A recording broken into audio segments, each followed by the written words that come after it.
As Europe faces one of its most profound security challenges in decades with Russia's ongoing aggression against Ukraine, the EU has been compelled to rethink its defense strategy and strengthen its resilience.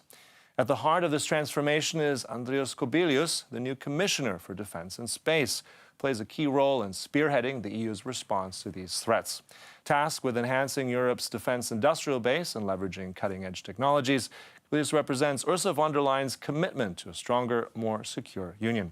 In our conversation, we'll explore how he envisions the countering of Russia, fostering defense unity among member states, and building a Europe that can confidently navigate an increasingly volatile world. Commissioner, thanks so much for joining us here in the studio.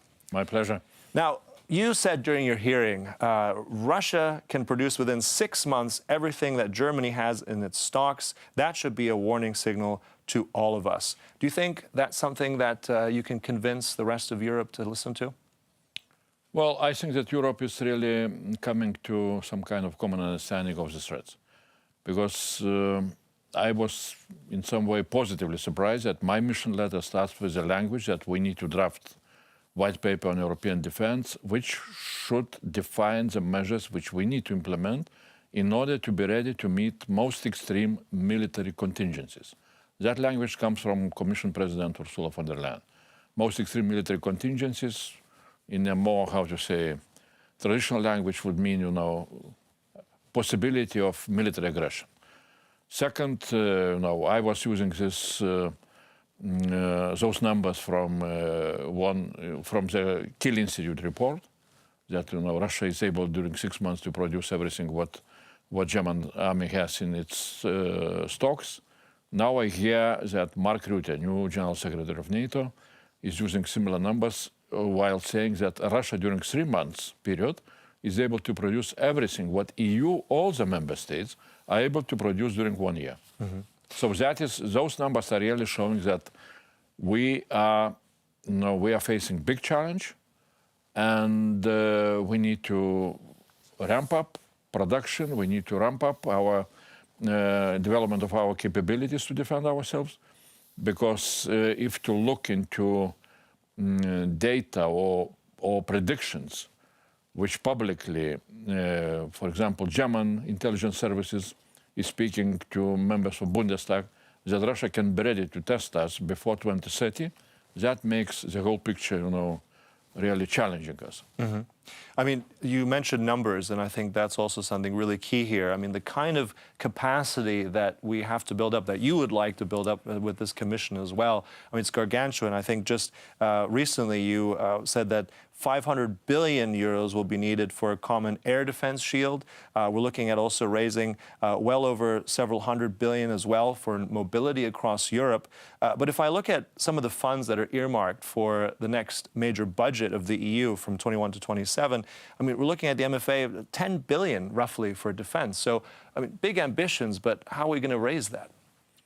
Well, there are 3 separate but parallel topics when we are talking about finances for defense.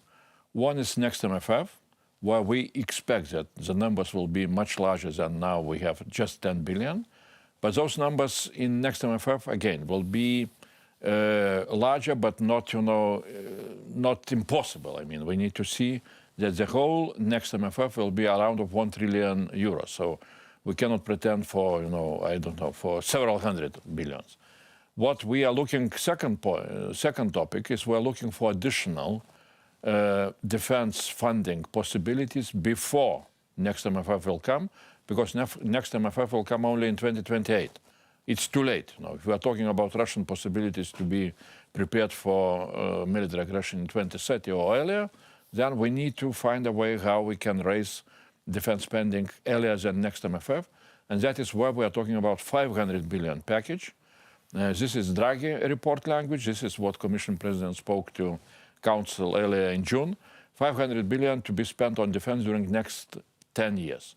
What I'm looking for is that we would be able to raise those money in some kind of front-load facility to have those money, as quickly as possible in order really to start all those investments into our defense production, because we need really the gaps in between what we need to have and what we have now are quite big ones.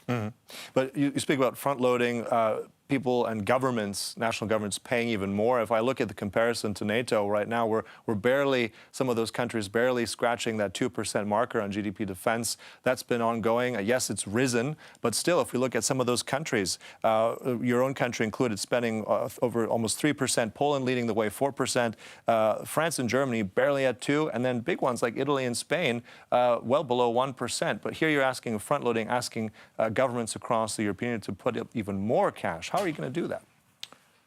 Well, first of all, of course, we expect that what we hear from NATO General Secretary Mark Rutte and from different member states, there is a need to increase national spending on defense. And I hope that next year, during NATO summit, there will be clear decisions that NATO spending target should be not 2%, but maybe even 3%. Now, 1%, if we are increasing 1% of spending for defense, on the whole EU level, it means 200 billion additional funds. We are talking about 500 billion to be front-loaded. I mean, borrowed and then repaid maybe from national defense spending during next decades to come. That is a possibility which would allow us really to start to invest into defense industry now, not during next 10 years. We need to start to invest now. And I see that some countries which till now we were considering like fragile countries, which are not spending, which are very careful in giving any kind of new funds for new spending. For example, Denmark, statement of Prime Minister of Denmark recently on the need to borrow, to go for even, for so-called defense bonds. It was very, very, very important statement. It means that countries are starting to understand really what kind of threats we are facing. And that's the only way how we can diminish those threats, or how we can convince Putin, even not to think about any kind of aggression. This is only one way. It's really to show that on defense, we are improving our capabilities in a very rapid way. Some would still say it's not as rapid as I think the policy would like. You mentioned Denmark. Yes, that's a key ally. That makes sense. But we also have countries that are not on board. I mean, Germany has sort of flipped around about the idea of defense bonds. You called for this major bang, I think, just recently as well in terms of defense. But we don't know what will happen in Germany with the new government. We still don't know if the current government would have been on that decision. But then you look around the EU, countries like Austria, potentially Hungary. Don't you think it would be difficult for them to now expect them to pay even more? They're already, some are not in NATO, Austria's not in NATO. How are we going to corral this message to reluctant and frugal governments? Well, first of all, we can see that NATO member states are really increasing their spending, and more and more countries are joining this club of 2%. Now, of course, there are some countries which are still not spending. You name them, big economies like Spain, like Italy, Belgium. And Professor Draghi calculated that if all those countries would reach 2%, then in addition to what now we are spending, also EU member states, around of 350 billion, there would be additional 60 billion. So this real money, I mean. So, real money and very much needed money. Now, on... of course, defense bonds are a very sensitive question. That is why I'm talking more about front-loading of defense spending. Because when we're talking about defense bonds, we understand it in a very simple way. That EU is going to borrow money like it was done during pandemic, and the guarantee is EU budget. And then from EU budget, you are starting to repay this debt, like it will be done with pandemic borrowing. This is very sensitive because it's a question: how much we can use EU budget for some kind of repayments of the debt? What I'm talking a little bit different thing. I'm talking about defense spending, possibility of increased defense spending on a national level to be used for front loading of defense money, and then repayment comes from the same defense money. So that's different. That maybe is not so sensitive as we're talking now. The question will be, as always, are all the EU member states able to agree? Some of them are neutral, some of them are, always whatever, This only works if everyone agrees, though. Yeah, but also there are possibilities, like we're doing in some defense projects, of so-called PESCO, philosophy, that member states who wants, they can agree amongst themselves. And here will be the question, who really wants to have collective approach on EU level for defense, where EU with a collective approach can be of very great assistance, bringing added value to member states.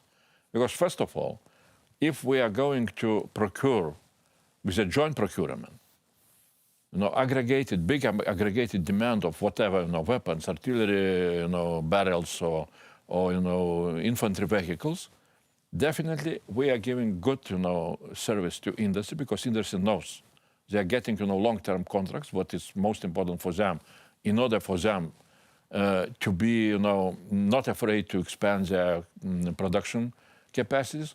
From another side, we are giving, good service to member states. Because of the scale of economy, we can expect that the price for the same equipment will be much lower. So for member states not to go into such, joint, arrangement would be big mistakes.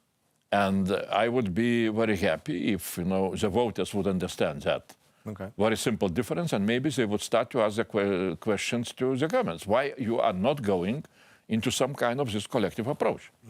So that it makes economic sense on one angle. Also about this defense union, this idea of a single market for defense. How do you see this play out? Because if we really want to make this competitive, of course, it needs to include all EU member states. You're saying about better ideas for procurement, better ideas for fragmentation removal. Could you see it also maybe including the United Kingdom, Turkey, the United States, for it to really be competitive on a level we need to? Could you see that as part of this whole goal? Of course, first of all, we're talking about the European Union itself, the members of the European Union, where, if you read, Draghi report, it's very clear that we have quite big and painful problems with our defense industry market. There is really no market. The whole industry is very much fragmented. Of course, we can say that it was created by, in some way, by lack of integration in defense policy on EU level, because member states were always considering that defense policy is very, sovereign instrument of their sovereignty. That created all that fragmentation of the industry, and I think that we are now in some way arrested by such a situation. Then, fragmented defense industry is in some way influencing policies, and for national governments it's quite difficult to overcome this fragmentation. I hope that, the threats will be the most effective, argument for member states to change their policy. And in addition to that, I think that if we shall manage to understand, this added value of big bang approach, that we are going with big numbers in our, aggregated demand, we are coming with big money, we are going to the industries, that will change also situation in the, in the market. That will push industries to consolidate. That would, remove all that fragmentation of the market. That could be some kind of breakthrough in development of the whole market. Because again and again, I can repeat that incremental approach, incremental improvement of the market, is not what will resolve all our problems. Because our problems are how to produce such and such number of artillery pieces, such and such number of tanks, and so on. What we need to have immediately before 2030 in order to be, ready according to NATO capability targets. So that is one thing. Second, of course, on the European continent, we have countries such like, on one side, Norway, which is very much participating in all the developments of, of a single market, even in defense, and there is no difference in all the programming documents where we are. That's what I'm saying, to include also Norway and also the Norway UK. is part of that. It could be good to have Britain, but Norway has very clear, agreements with the European Union.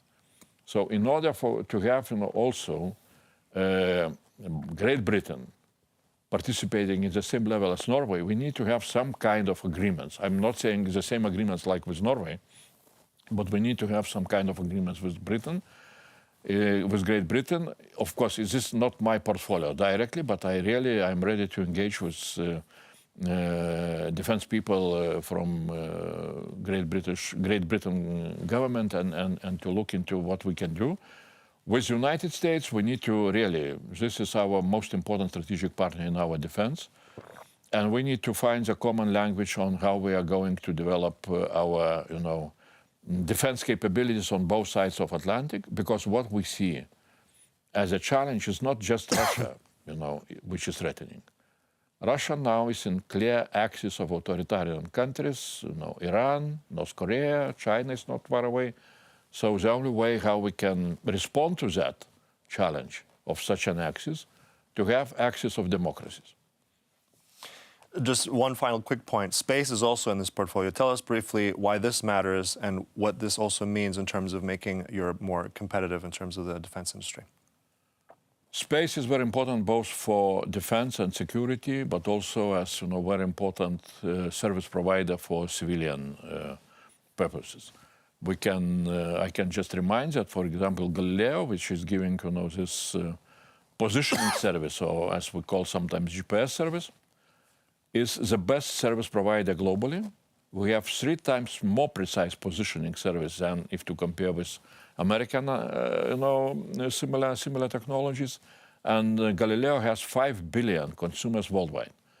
And of course, positioning is very important, not only for us as civilian drivers of our cars, but also for all the military defense industry, defense equipment, starting from tanks and ending with drones and so on and so on. Second is Copernicus, which is providing Earth observation possibilities. Again, the best service globally. It also is that service is providing also possibilities for us to have intelligence data. And now we are developing Iris Square, which will be, providing very good quality. Alternative to Starlink, yeah, basically. Absolutely. Mm-hmm. So those are what we have, as both for civilian usage, and for military use. And we're looking how we can expand those, services for even more for security and defense. That is good what we have, but of course, besides that, we have some problems and quite big ones. Yeah. We are very deeply losing competition in launching. Elon Musk, took... launching them all the time, yeah. Yeah, 80% of the market. We need to catch up. Catching up, it's a massive portfolio. It's going to matter more than ever. I know you've got your work cut out for you. Thank you so much, Commissioner, for joining us here today. Thanks a lot. And thank you for watching. That's Sacha Fahrbach for TVP World at the Commission in Brussels.